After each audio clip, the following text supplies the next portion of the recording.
2월 21일 온라인 오후 예배를 다 같이 드리겠습니다. 다 같이 사도신경으로 우리의 신앙을 고백하겠습니다.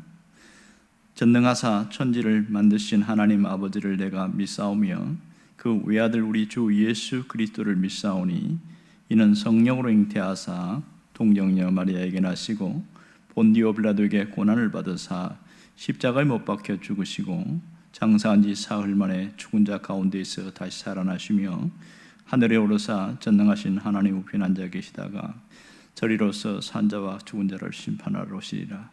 성령을 믿사오며 거룩한 공예와 성도가 서로 교통하는 것과 죄를 사하여 주시는 것과 몸이 다시 사는 것과 영원히 사는 것을 믿사옵나이다. 아멘. 찬송가 425장을 다 같이 찬양하겠습니다.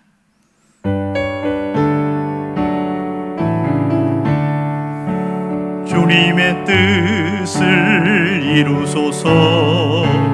고요한 중에 기다리니 진흙과 같은 날 빚어서 주님의 형상 만드소서. 주님의 뜻을 이루소서. 주님 발 앞에 엎드리니 나의 맘속을 살피시사 눈보다 희게 하옵소서. 주님의 뜻을 이루소서. 병들어 몸이 피곤할 때 권능의 손을 내게 펴사 강건케 하여 주옵소서. 주님의 뜻을 이루소서. 온전히 나를 주장하사 주님과 함께 동행함을 만민이 알게 하옵소서. 아멘. 다 같이 기도하겠습니다. 살아계신 하나님 아버지, 오늘도 예배에 참여한 사랑하는 성도들에게 큰 은혜를 부어주시기를 원합니다. 반복되는 삶 가운데서도 날마다 우리를 새롭게 하시는 하나님의 은혜가 있기를 원합니다. 우리의 영혼을 새롭게 해주시며 우리의 삶에 하나님께서 생기를 불어넣어 주시고 우리의 구석구석에 하나님께서 새 소망과 또 사명으로 살아갈 수 있도록 힘을 주시기를 간절히 원합니다. 오늘도 예배 가운데 임재해 주시고 말씀으로 찾아와 주시옵소서. 예수님의 이름으로 기도합니다. 아멘. 하나님의 말씀은 사사기 12장 8절에서 10절까지의 말씀입니다. 다 같이 하나님의 말씀을 읽겠습니다. 그 뒤를 이어 베들레헴의 입산이 이스라엘의 사사가 되었더라. 그가 아들 30명과 딸 30명을 두었더니 그가 딸들을 밖으로 시집 보냈고 아들들을 위하여는 밖에서 여자 30명을 데려왔더라. 그가 이스라엘의 사사가 된 지 7년이라. 입산이 죽음에 베들레헴에 장사되었더라. 아멘. 사사기에는 12명의 사사가 나옵니다. 대사사가 있고 소사사로 나눠지는데 대사사는 어떤 업적이나 전쟁이나 특별한 어떤 사건들이 있었을 때에 일을 했던 사사들을 말하고 소사사는 사사로서의 직임과 임무만 감당한 사람을 말하고 있습니다. 대사사는 온니엘, 에훗, 기드온, 드보라, 입다 이렇게 6명이고요. 소사사는 삼갈, 돌라, 야일, 입산, 엘론, 압돈 이렇게 6명입니다. 오늘은 8번째 사사였던 입다를 이어서 9번째 사사인 입산에 대한 이야기를 하고 있습니다. 8번째 사사였던 입다가 암몬과의 전쟁에서 큰 승리를 거둔 이후에 그가 사사로서의 직임을 다 잘 감당하고 길르앗에서 마지막 장사를 치르게 되었습니다. 그 뒤를 이어서 이 베들레헴 출신인 입산이 사사가 되어집니다. 이 베들레헴이 어디 있느냐? 성경에는 두 곳이 나옵니다. 하나는 저 남부 지방에 있는 유다 지파인 베들레헴이 있고, 또 하나는 북부 지방인, 그러니까 스불론 지파의 베들레헴이 있습니다. 남쪽의 베들레헴을 베들레헴 에브라다 이렇게 부르고, 북쪽의 베들레헴은 그냥 베들레헴입니다. 그러니까 입사는 북쪽의 베들레헴의 출신이다 이렇게 이야기합니다. 그러면 입산이 한 일이 무엇인가, 이것이 오늘 우리가 봐야 될 부분입니다. 놀라운 것은 입산이 한 이야기들이 별로 나타나지가 않습니다. 입산의 사역은 9절에 딱 한 절로 요약되고 있습니다. 다 같이 함께 보겠습니다. 그가 아들 30명과 딸 30명을 두었더니 그 딸들을 밖으로 시집 보냈고 아들들을 위하여서는 밖에서 여자 30명을 데려왔더라. 이게 입산의 사역의 전체입니다. 정말 독특한 것은 뭐냐면 사사들 중에서 자녀를 가장 많이 낳았다. 이게 가장 독특합니다. 이전에 야일이 아들 30명을 낳아서 30개의 성읍을 관리하도록 한 이후에 입사는 아들과 딸을 합쳐서 60명을 낳았다니까 굉장한 일이지요. 이렇게 낳았다. 이게 무슨 일이냐? 왜 성경에서는 입산이 했던 일들도 그나마 있었을 텐데 그것은 전혀 말하지 않고 그냥 아들들을 낳았고 딸들을 낳았고 그리고 결혼시켰다 이 얘기로 끝내고 있습니다. 입산이 자녀를 60명을 낳았고 결혼을 시켰다. 이게 사역의 핵심이라고 말하고 있습니다. 그러면 입산이 이렇게 자녀를 60명을 낳았다는 것은 도대체 무엇을 이야기하고 있습니까? 그것은 분명히 입산이 가난한 자가 아니고 돈을 많이 가진 자였다는 것을 먼저 전제로 하고 있는 것입니다. 자녀를 60명을 낳으려고 하면 여러 명의 부인도 있었을 것이고 또 이 일을 이전에 아마도 사사가 되기 이전에 있었던 일이 아닌가 충분히 그렇게 생각할 수 있습니다. 그는 이미 부귀와 권세를 가진 그런 사람으로 표현되고 있습니다. 그러면 아들 30명, 딸 30명을 결혼을 시킨 것, 여기에 대해서 학자들은 의견이 분분합니다. 여기에는 플러스도 있고 마이너스도 있습니다. 자, 마이너스로 이야기하는 사람들은 상당히 부정적으로 보고 있는데요. 지금 자녀들을 결혼시킬 때에 동족과 결혼을 시킨 게 아니고 이방 사람과 결혼시켰다 이렇게 이야기하고 있습니다. 그렇다면 입다가 이렇게 이방 사람과 결혼시켰다는 것을 어떻게 봐야 하는 거냐는 겁니다. 이것을 부정적으로 보는 사람들은 입다가 이 화친을 위한 정략 결혼 이렇게 보고 있습니다. 그러니까 입다가 이웃 나라들과 잘 지내기 위해서 아들들도 딸들도 서로 다 각각 이웃 나라와 결혼시켰다는 얘기인데, 만일 가정에서 한 명 한 명을 각각 다른 나라에 결혼을 시켰다고 한다면 각 60개 나라의 큰 부족과 작은 부족들의 나라로 그렇게 보냈다 이렇게 표현될 수 있겠지요. 자, 이걸 부정적으로 보는 사람은 뭘 예를 들냐면 솔로몬을 보라는 거예요. 솔로몬이 결혼을 하는데 정략 결혼을 합니다. 그런데 애굽의 공주도 데려와서 결혼하고 또 다른 이웃에 있는 나라에 많은 그 공주들을 데려와서 비빈을 삼고 이렇게 하는데요. 굉장히 많지 않습니까? 그런데 결과를 보라는 거죠. 그렇게 많이 정략 결혼을 했는데 솔로몬이 어떻게 된다는 겁니다.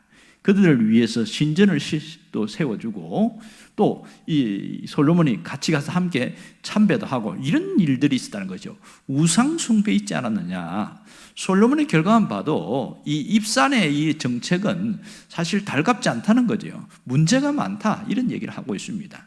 왜냐하면 이스라엘 백성들이 우상에 빠질 수 있는 그런 위험 요소가 상당히 많다는 거죠. 안 그래도 바알과 아세라 때문에 힘든데 또 우상들이 들어오면 어떻게 하냐 이렇게 보는 견해가 있습니다. 또 하나는 입산에 대한 사역에 대해서 플러스로 보는 사람이 있는데요. 그것은 뭐냐면 입산이 왜 이렇게 했냐는 거예요. 그것은 하도 전쟁이 많고 너무너무 사람들이 시달리니까 어쨌든 평화를 위해서 그렇게 하는데 이것이 좀 더 적극적인 측면에서 국제화, 세계화를 위한 정책으로 보았던 거죠. 이렇게 본 이유는 뭐냐면 입산이 이렇게 세계화 문물을 받아들이고 이렇게 조약하면 평화적으로 맺히기도 하지만 각각 서로 왕래가 있다 보니까 이 있는 이스라엘 백성들에게 좀 더 잘 살고 좀 더 평화롭게 할 수 있는 그 목적성이 있다 이렇게 보고 있습니다. 그래서 입산에 만일 60개국의 어떤 크고 작은 나라들과 그렇게 어떤 조약을 맺었다는 것은 그런 무슨 얘기입니까? 그들의 언어와 문화와 문물, 풍습 이런 것들을 서로 교류를 했다는 얘기잖아요. 당시의 결혼은 단순한 결혼이 아니고 어떤 불가침 조약입니다. 우리가 절대로 전쟁을 하지 말자. 그것이 굉장히 큰 영향이 있습니다. 입산의 플러스로 볼 수 있는 것은 국제와 세계화 사역이었다. 이렇게 맺고 있습니다. 자, 입산에 대해서는 상당히 의견이 분분한데 어느 쪽으로 무게가 더 많이 실리고 있습니까? 마이너스입니까? 플러스입니까? 아마도 저울을 갖다 두고서 객관적으로 보면 입산의 사역에 대해서 플러스보다 마이너스가 훨씬 많을 것이다. 이렇게 표현되어집니다. 자, 입산의 사역을 어떻게 볼 것이냐? 그가 이스라엘 나라를 위하여 수고하고 애쓴 것에 대해서는 충분히 공감할 수 있습니다. 그가 얼마나 노력을 했는지. 문제는 이것이 하나님이 원하시는 뜻이냐 아니면 자기의 생각이냐, 이것을 잣대로 한번 들여다봐야 되는데 아마도 그는 자기의 생각으로 했던 일이 훨씬 많을 것이라고 생각합니다. 사사가 해야 될 일이 뭡니까? 전쟁이 났을 때에는 전쟁에서 사령관으로서 이스라엘 지키는 일을 하는 것이고, 또 평화 시에는 이스라엘 백성들을 하나님의 말씀으로 바로 이끌어가고 그 말씀으로 그들을 다스려서 신앙 안에 서도록 하는 일인데, 입산이 만일 이렇게 했을 경우에 물론 전쟁이 없고 또 서로 각기 문물을 받아들여서 많은 새로운 것을 어떤 눈을 넓힐 수 있었겠지만 신앙적으로 봤을 때 과연 이 일이 온전하느냐는 겁니다. 그의 세계화 정책이나 정략결혼 또 화친을 위한 모습들이 이것이 정말 하나님이 원하시는 일일까? 이런 부분을 한번 깊이 생각해 봐야 됩니다. 입산의 이 사역에 대해서는 우리가 볼 때에 너무 인간적인 방법으로 하나님의 말씀이나 하나님이 원하시는 뜻이 아니라 자기 생각이 훨씬 많이 들어갔다는 것을 충분히 공감할 수가 있습니다. 언제 이스라엘이 세계화가 이루어지고 눈이 넓혀집니까? 그것은 성령의 역사가 흘러갈 때에, 하나님의 은혜가 흘러갈 때에 이런 놀라운 역사들이 계속 이어졌습니다. 그런데 인간적인 방법을 하게 되면 한계가 있다는 겁니다. 어느 정도의 도움은 되겠지만 이것이 하나님의 역사하고는 그렇게 도움이 되지 않고 변화가 일어나지 않습니다. 사람이 변하는 것은 좋은 것을 봤을 때, 많은 것을, 새로운 것을, 문물을 접했을 때가 아니고 하나님의 말씀이 들어가고 성령의 역사가 나타날 때에 사람이 변하고 새 사람이 되어지는 걸 우리가 알 수가 있습니다. 오늘 이스라엘이 정말 변하기를 원했다면 오히려 하나님의 말씀을 더 가르치는 게 낫지 않았을까, 그런 생각을 해보게 되어집니다. 자, 오늘 입산의 정책에 대해서 우리가 보게 되는데 여기서 우리가 깨달을 수 있는 영적인 진리가 있습니다. 그것이 무엇일까요? 우리가 살아날 수 있는 비결이 무엇인가를 입산을 통해서 볼 수 있는 건 뭐냐면 본질에 충실할 때입니다. 무엇이 본질입니까? 하나님의 말씀의 지배를 받는 삶이 신앙의 본질입니다. 이 이스라엘을 신약으로 넘어오면 교회라 이렇게 표현합니다. 그럼 교회의 본질이 뭡니까? 말씀의 지배를 받고 말씀으로 살아가고 말씀이 내 삶을 영향력을 뻗을 때 이때에 사람이 바뀌고 사람이 회복되어지는 것을 알 수가 있습니다. 그래서 교회의 본질은 하나님의 말씀이 살아있고 또 성도들 한 사람 한 사람이 말씀을 붙들고 살아가는 것, 이것이 교회의 존재 목적이라고 할 수 있습니다. 그렇다면 우리의 현실은 어떠하냐는 겁니다. 지금 우리가 살고 있는 이 모습은 신앙생활은 하고 있어요. 열심히 하는 분도 있고 열심히 못하는 분도 있지만, 그러나 그 핵심이 혹시 본질을 붙들고 있는지 아니면 비본질적인 것을 더 우선적으로 있는지, 이 부분을 많이 생각해야 됩니다. 많은 사람들이 우려하는 게 뭐냐면 교회가 오래되고 또 예수를 믿은 지 오래된 사람들의 특징이 뭐냐면 제도화되어지고 조직화되었다, 이런 얘기를 합니다. 그러다 보면 제도화 조직화는 편안함을 주고 모든 것이 잘 굴러가게 만들어주긴 하지만 본질이 무너질 때가 굉장히 많습니다. 그래서 사람들이 큰 교회를 찾는 이유는 여러 가지가 있는데 그 중에 하나가 뭐냐면 많은 것을 배울 수 있다는 거예요. 그런데 그 교회 가면 많은 것이 도움이 된다, 여러 가지 세미나가 있으니까 그런 것에서 유익성을 갖고 따라가기도 하고 어떤 개인적인 영리 목적을 위해서 가기도 하고 여러 가지 있겠습니다만은 그것이 다 좋긴 한데 본질이 무너진 채 비본질적인 것이 우선적으로 될 때는 교회가 심각하게 굳어지긴 현상이 생기기 한다는 겁니다. 개인적인 신앙도 내 안에서 늘 샘솟듯 말씀으로 살아가고 있으면 신앙이 괜찮은데 다른 것이 들어오게 되어지면 점점 희석되어지는 것이 가장 안타까운 겁니다. 오늘 하나님이 우리에게 원하는 것은 무엇일까요? 그것은 우리가 본질을 잃어버리지 않고 사는 겁니다. 본질에 충실한 것을 원하십니다. 본질이 무엇입니까? 하나님의 말씀이 지배하는 삶입니다. 교회를 다녀도 말씀의 지배를 받는 사람이 있고 그냥 말씀의 지배를 받지 않고 다른 것에 또 영향을 받는 사람들이 있습니다. 여러분은 어떤 삶을 살고 있습니까? 똑같이 교회를 나오고 예배를 드리는데 어떤 사람은 말씀을 문자로 이해하는 사람이 있습니다. 성경을 읽을 때도 하나님의 말씀을 참 좋은 말씀이다 그렇게 받아들이고 좋은 유익한 교훈 정도로 여기고 있습니다. 예배 시간에 설교를 들어도 좋은 교훈적인 얘기를 하시는 거로 그렇게 받아들이는 사람들이 의외로 있습니다. 그러나 또 다른 사람들은 하나님의 말씀을 읽을 때나 들을 때나 언제나 하나님이 내게 하시는 말씀, 다시 말해서 하나님의 음성으로 듣는 자들이 있습니다. 오늘 하나님이 나에게 주는 메시지로 듣는 사람이 있습니다. 이것이 어떻게 달라질까요? 삶이 달라집니다. 말씀을 참 문자로 받아들이고 그냥 교훈으로 받아들이는 사람은 그냥 하나의 좋은 유익한 내 삶을 살아가는데 유익함 정도, 이 정도의 수준이고요. 반대로 하나님의 말씀을 하나님의 음성으로 듣는 사람은 어떻게 하든지 이 말씀에 따라서 살려고 애를 쓰는 겁니다. 이게 말씀이 지배하는 삶입니다.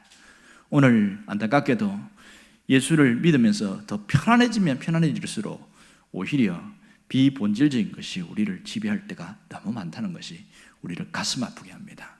자, 말씀의 지배를 받는 사람은 육신대로 살지 않는다는 것, 이것이 굉장히 중요합니다. 로마서 8장 13절에 보면 그런 말씀을 하고 있습니다. 너희가 육신대로 살면 반드시 죽을 것이로되 영으로서 몸의 행실을 죽이면 살리니, 이런 말을 하고 있습니다. 여기서 육신대로 산다, 이 말은 육체를 따라 산다는 것, 육신의 정욕대로 산다는 것, 육체의 소욕을 따라서 그 육체의 종노릇하는 그런 삶을 말하고 있습니다. 그렇게 살아갈 때에 문의는 신앙인이지만 삶의 내용이나 모든 것은 신앙인이 아닌 비신앙인의 모습이 너무나 많이 드러나고 있습니다. 신앙인과 비신앙인의 차이는 우리가 너무 잘 알고 있잖아요. 그래서 우리는 어떻게 하든지 육신대로 살면 안 된다는 겁니다. 그럼 우리가 어떻게 살아야 됩니까? 영으로서 몸의 행실을 죽이면 살리니, 이렇게 말했습니다. 이 말은 다시 말하면 말씀의 지배를 받는 사람은 성령의 역사, 성령의 이끌림을 받으면서 살아가는 사람이라, 이런 뜻이 되겠지요. 자, 영으로서 몸의 행실을 죽인다. 오직 성령의 역사가 내 안에서 이루어지는 걸 말합니다. 이 말을 쉽게 풀이하면 성령을 의지하면서 살아가는 자입니다. 내가 몸의 행실을 죽인다는 것은 뭘 이야기합니까? 육체의 소욕대로 살아가려고 하는 것을 무너뜨리는 삶입니다. 그것이 내 마음 먹고 되는 게 아니라 오직 성령의 역사를 통해서 그것을 죽여나갈 수가 있고, 그러면 내 영혼이 살아나고 내 삶에 하나님의 은혜가 흘러가게 되어집니다. 왜 말씀을 그렇게 많이 들었는데도 삶이 안 바뀝니까? 말씀을 들었는데 뭔가 막혀버렸어요. 말씀이 흘러가는 이 통로가 막혀버린 거예요. 관이 막혀버렸어요. 그러니 이게 삶으로 흘러가지는 못하는 겁니다. 무엇이 막고 있습니까?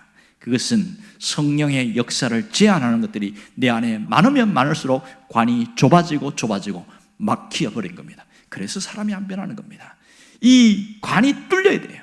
그것이 뭐냐면 철저하게 성령을 의지하는 사람은 그것을 뚫고 나가는 사람이라는 거죠. 또 하나는 성령의 지배를 받고 영향을 받는 사람은 오직 성령의 역사에 순종하면서 나갑니다.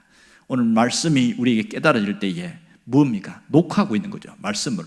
너 좋은 것은 더 이렇게 하라고 그러고 안 좋은 것은 너 고쳐, 이렇게 녹화를 하고 있습니다. 그럴 때에 내가 이렇게 하면 안 되는구나 하고 깨달음이 왔을 때 돌이키는 것, 이게 순종이잖아요. 이때에 성령의 역사가 나타납니다. 그 짧은 그 순종에 따라서 내 삶의 은혜가 흘러갈 수도 있고 여전히 막혀있는데 고여있을 수 있다는 겁니다. 여러분의 이 영적인 관이 뚫려지기를 원합니다. 하나님의 은혜의 통로가 뚫어지기를 원합니다. 그래서 내 삶 속에 하나님의 역사가 나타나고 하나님의 은혜가 부어지고, 그래서 내 삶이 더 풍요로워질 수 있도록 여러분이 그렇게 살아갈 수 있기를 주의 이름으로 축원합니다. 여러분, 우리가 본질로 돌아가려면 어떻게 됩니까? 간격을 좁혀야 됩니다. 오늘 하나님과 간격을 좁혀나가야 됩니다. 그래야 우리가 본질에 설 수 있고 본질로 더 가까이 돌아갈 수가 있습니다. 그렇다면 오늘 우리 자신을 한번 여기서 돌아보시길 바랍니다. 내가 하나님과 가까운지 아니면 세상과 가까운지 어느 쪽이 더 가깝습니까? 혹시 세상과 더 가까이 있다면 빨리 돌이킬 수 있기를 원합니다. 하나님과의 관계가 더 가까워지도록 거리를 좁힐 수 있기를 바랍니다. 좁히는 만큼 신앙은 좋아지고 좁히는 만큼 우리의 삶은 회복되어집니다. 좁히는 만큼 하나님의 역사가 삶에 나타납니다. 여러분이 이런 간격을 좁히면서 살아가기를 주의 이름으로 축원합니다. 기도하겠습니다. 우리 가운데 역사하신 하나님께 감사드립니다. 오늘도 주님의 역사가 나타나게 하여 주옵소서. 우리가 본질에 충실할 수 있기를 간절히 원하며 하나님의 말씀이 내 삶을 지배하기를 원하며 우리 삶에 하나님의 은혜가 흘러가게 하여 주시옵소서. 우리 삶이 은혜가 흘러가서 풍요로운 삶으로 회복되게 하여 주시옵소서. 늘 주님과 거리를 가까이 좁혀나가는 자가 되기를 간절히 원하오며 예수님의 이름으로 기도합니다. 아멘. 주기도문 하겠습니다. 하늘에 계신 우리 아버지여, 이름이 거룩히 여김을 받으시오며 나라가 임하시오며 뜻이 하늘에서 이루어진 것 같이 땅에서도 이루어지이다. 오늘 우리에게 일용할 양식을 주시옵고 우리가 우리에게 죄 지은 자를 사하여 준 것 같이 우리 죄를 사하여 주시옵고 우리를 시험에 들게 하지 마시옵고 다만 악에서 구하시옵소서. 나라와 권세와 영광이 아버지께 영원히 일사옵나이다. 아멘.